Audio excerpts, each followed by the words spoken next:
Ronflement, sommeil agité, troubles de respiration nocturne, somnolence dans la journée et fatigue, ce sont là des évocateurs d'apnée du sommeil, une maladie peu connue caractérisée par un trouble de sommeil où le dormeur souffre de pause respiratoire ou de diminution du débit respiratoire de 10 à 30 secondes au moins 5 fois par heure. Cette maladie est liée à un affaissement du paroxysme et une obstruction des voies respiratoires qui empêchent l'air de circuler normalement. Disons que l'apnée du sommeil, c'est un nouveau concept dont on ne parlait pas beaucoup.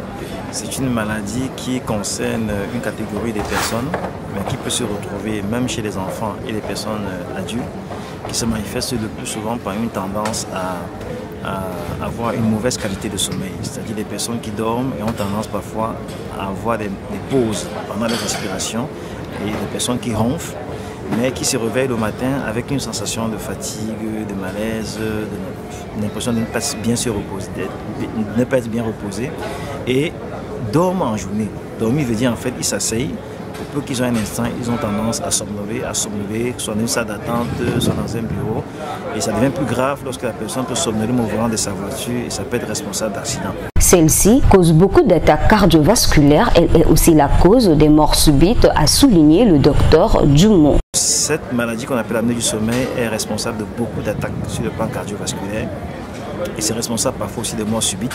Et c'est pourquoi vraiment on se rend compte aujourd'hui que l'apnée du sommeil est un véritable problème sur lequel on doit s'attaquer, parce que nous avons plusieurs patients qui viennent en consultation que nous ne savons pas qui souffrent d'apnée du sommeil, et juste parce qu'on ne pose pas les bonnes questions, et ça peut être responsable, n'est-ce pas, d'hypertension et autres complications.